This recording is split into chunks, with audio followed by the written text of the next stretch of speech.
Last night around the campfire, Harry asked me a very interesting question. And basically was, can you just go camping? And what he was asking was that because I now do this camping and traveling, adventure, building vehicles, because it's a business, can you just do it purely for fun? Has the business robbed any of the fun out of it? It's a very interesting question, and I ask that of myself quite often, and there's no simple answer. But if I think about where I go, no, not at all. I would still go and want to go and try and go to the places that I go, even if I wasn't making shows for the channel which generate income. No question about it. If I went on a trip and I didn't have a channel, would I film it and record it? Yes, but not in the same way. I wouldn't be doing this now, for example. I wouldn't be communicating with a community. I would just be photographing. And would I make films? Maybe I would, maybe I wouldn't. I don't know.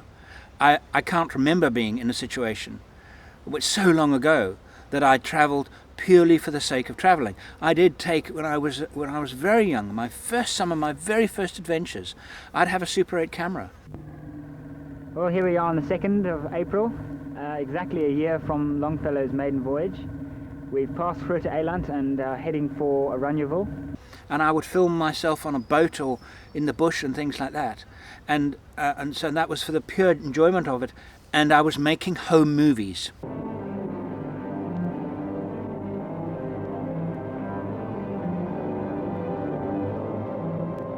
And I got great, I mean, Gunn and I, our wedding video is now on my channel, and we put it up last year, our 30th anniversary.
And we filmed that because we wanted to record what we were doing, for no other purpose.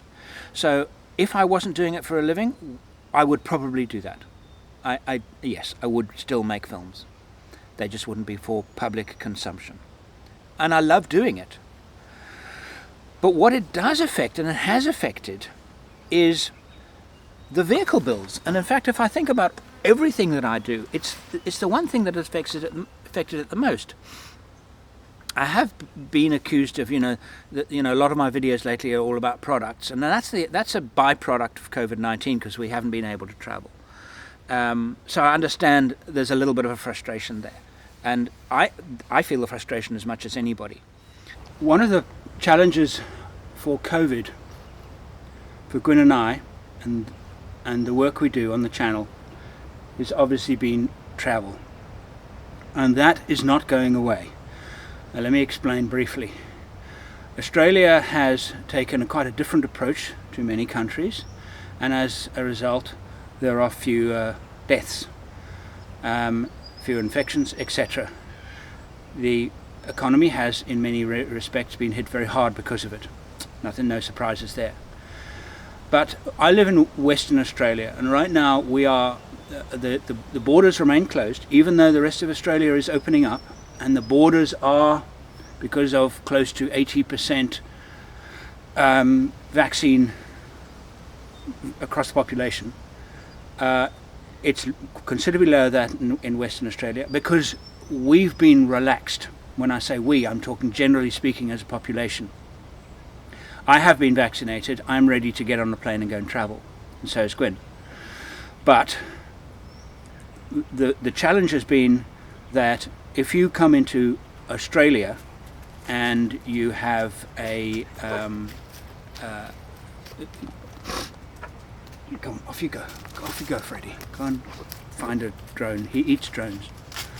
The challenge is this: when leaving the state of Western Australia, to come back you have to go into quarantine. Quarantine is hotel quarantine. There are only a limited number of hotels that are suitable for quarantine people. So there are a limited number of quarantine beds, as it were, which means that as planes arrive, or actually before they take off from other countries, people are taken off those flights, even though they've firm booked them, because the state cannot be overwhelmed with people with no quarantine facilities for them. So they limit the number of people coming into the state according to how many quarantine beds are available. To get permission to leave, you can't just leave on holiday, you have to get permission. But we could leave because it's business. No, we wouldn't have had a problem at all getting permission to leave. But there is no guarantee we would have got back. We might have found ourselves literally sitting in another country, not being able to return to our home. There are many people. I felt it was very unfair and very badly handled of the Australian government, the way they handled people who, residents of Australia, that couldn't get back home. There are still residents outside of Australia that cannot get back home because they cannot get coach class, they can't afford business class or first class tickets, because when they empty the planes before they take off, of course they take the coach tickets off first. It's awful. It's awful for a lot of them. The government has been doing some things to help those people. It is true. I don't think nearly enough. I don't think they've taken it nearly seriously enough. But anyway, that's just me. I don't want to get into a political discussion. My situation, our situation right now, is that while the borders are opening and we are seeing the light at the end of the tunnel, the last place, definitely the last place in Australia, if not the world, to fully open its doors will be Western Australia because of this problem. And the fact that our infection rates, and at the moment there are 0 community infections in Western Australia, absolutely nothing. But we're locked in a cage, very big cage, but it's a cage. And so my worry is, while the rest of the world is opening up, we might be closing down, because when that Delta variant crosses the border, and it will come, it's on its way, it's inevitable, it'll find its way into WA, they could just close everything. So that's the big challenge right now with travel and the future, because I'd be on a plane tomorrow. We've got such lovely plans, but until we get a free pass to come back, we can't leave. Would I fit everything that I'm fitting to my troop carrier if I was not doing this for a living? The answer is no. No, I would not. Here's a perfect example. Would I go induction cooking? No. I'd be intrigued by it. I'd be interested in it. Would I spend all the money that I'm spending just to try it out? No. But the reason why I'm doing that now is because of the community and the channel. And I thought, okay, I'm interested, I'm intrigued. You probably are too. Let me do it in my way and try and find do a story. I'm acting like a journalist. Let's do an honest appraisal of induction cooking. Is it something that I would love to do, will do long term? What are the pros and cons? What are the pros and cons? A lot of people have come and commented, and some have been very anti it. And those who have been anti it have never it's not a balanced argument. They'll say, oh, it's very expensive and it's heavy, and they're not wrong. But they're not in that saying, this and that positive thing doesn't make up for it. They don't even mention the positive things. My job is to mention everything. And I said to Harry last night, because he was talking about it being very sterile. There's nothing sterile about a fire. It's a living creature. That's what's so wonderful about a fire. Gas makes a noise. It hisses. An inverter hums. We're trading a hiss for a hum when it comes to the ambient, because it's all about sound. It's all about the ambience. And will I be happy to swap the hiss for a buzz? I don't know. And I'm out there trying it out. And I will give my appraisal, and I might keep it. But I think my findings are going to be along the following lines, and this is my guess. Induction cooking is expensive. The cookers are more expensive. Well, I can get a one-plate cooker for about $100, $120 Australian. I can get a gas cooker for well under half that, and not a bad one either. When I'm traveling, I can restore the energy to use to cook while driving, or if I've got a sunny sky. With gas, I got to go to the store. So there's the cost of gas, and there's this clean energy, renewable energy. Induction cooking is not all renewable energy, because a large amount of the current going to be used for induction cooking is going to come from the engine. That's energy created by a fossil fuel burning machine. So we can't say, oh, it's this renewable energy thing, unless we're 100% solar, which, generally speaking, we're going to rely on the engine as well as solar. In terms of weight, pure weight, I don't think there's a lot in it. We can, inverters are the similar weight to a good quality gas cooker. So there might be a bit more weight. Cabling, yes. Extra battery. Let's think about that. I'm going to be putting in a lot of batteries in this thing because they're so light. So that weight for weight, yes, it'll be heavier, but I'm not using. If it was AGM, I wouldn't even dream of induction cooking with AGM batteries. It's not even worth thinking about because of the amount of batteries you'd have to take. Because remember, AGM is about 50% less efficient in terms of carrying its current. 100 amp per hour AGM battery, you've only got about 60 amps that you can actually use. With a lithium 100 amp battery, you can use well over 95% of that battery capacity. So, and then you've got the weight saving, approximately 1/3 the weight. So, weight-wise, AGM induction cooking, not even worth thinking about. It's because of the new technology with lithium. If I was just doing this for fun, would I be running lithium? No question. Lithium is a complete game changer. It's fantastic. The comparison between the two is not just, it's a bit lighter. No. That's what's wonderful about lithium. But you got it. Yes, they're more expensive. Yes, they are more expensive. But per amp hour, they're not less expensive. They're not less expensive because of the amount of current that you can actually use. And I'm talking about lithium batteries used for running fridges, lights, even induction cooking, compressors and things like that, running our campers, not starting engines and things like that, because in that sphere, lithium batteries are not as good as lead acid batteries because of their sensitivity to temperature. A lot of people say, lots of people are doing it. Put a lithium battery in your engine bay. No, you can. It'll work. It's fine.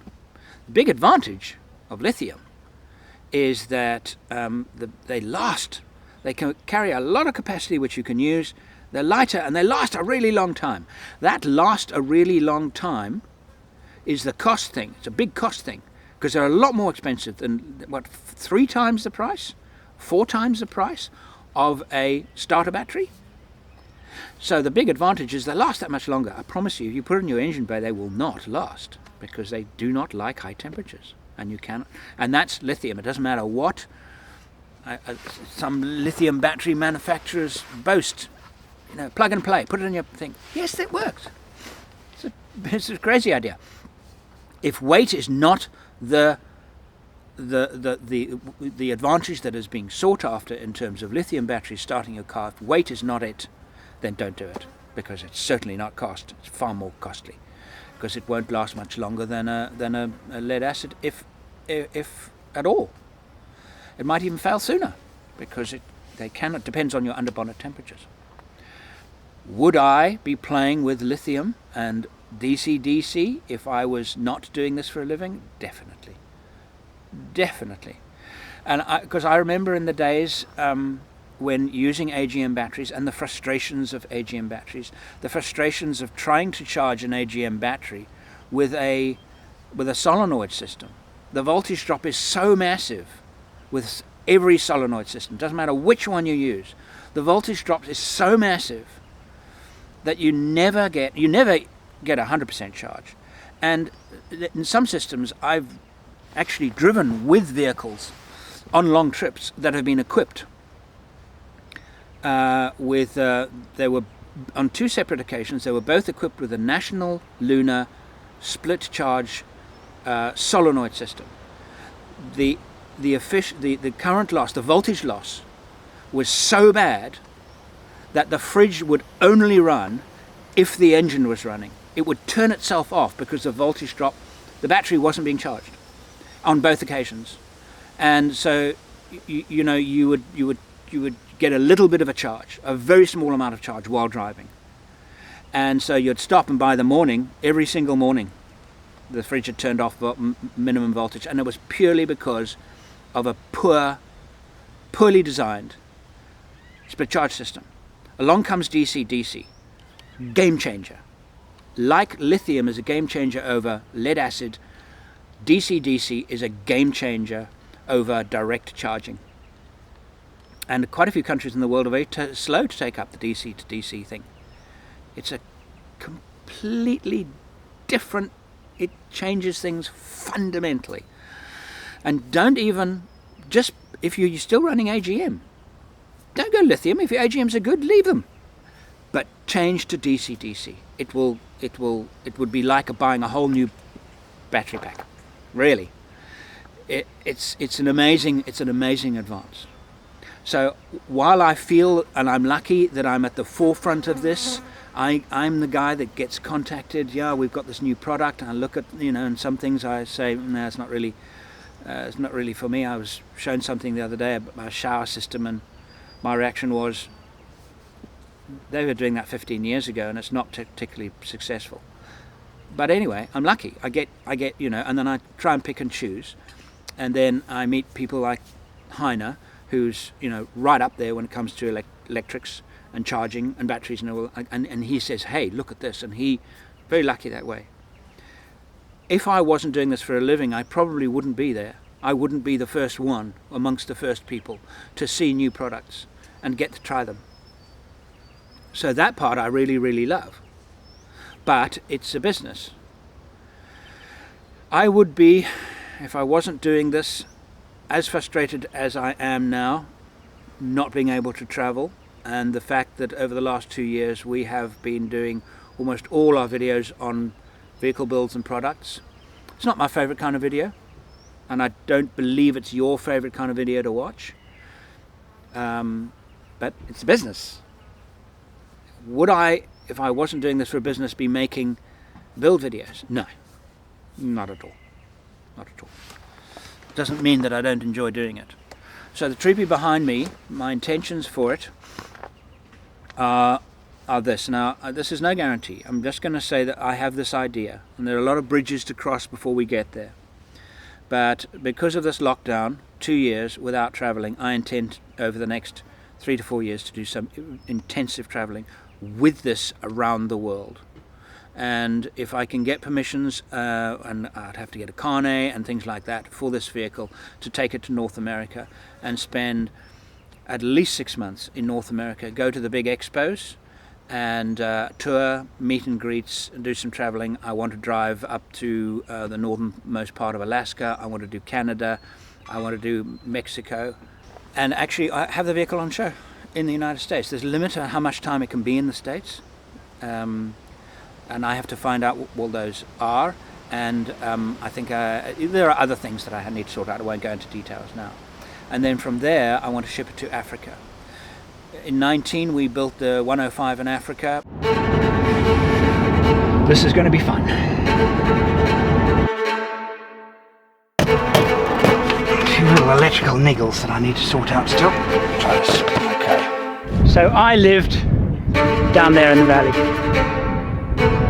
It's September 2019, and it was sitting there, and we sold it, and that money, a lot of that money was invested in the Range Rover project. I had to invest it in the shows that I could make in Australia, so I don't have a vehicle in Africa to use. I have been offered a vehicle by Safari Drive, that they're a four-wheel drive rental company that Paul Marshall's worked with, I've worked with in the past, and they've offered me a vehicle, but wouldn't it be wonderful to have my own vehicle in Africa for a period? So I thought, okay, put it back on a boat, send it to Africa, and then leave it in Africa again for 6 to 8 months and do some big trips in Africa, and then bring it back to Australia. I dream. I like to dream. I'm dreaming about these trips. The world's got to open before I can do them, but I'm fairly confident, and that will happen in 2023. We have a big major expedition planned for the winter of 22 with the troop carrier and the Range Rover together, and we will then, after that, the vehicle will then be done with Australia for a while on a boat overseas. So I'm very grateful this is my job, because I actually love it, and I can do what I do and make a reasonable living at it at the same time. And Gwyn keeps reminding me, always ask people to subscribe. If they haven't subscribed, ask them to subscribe. So please subscribe if you want to watch the shows ahead, and like the video if you liked it. What have you got to lose? Thank you so much for watching. These videos are made possible by contributions from Patreons. Join our Patreon family now.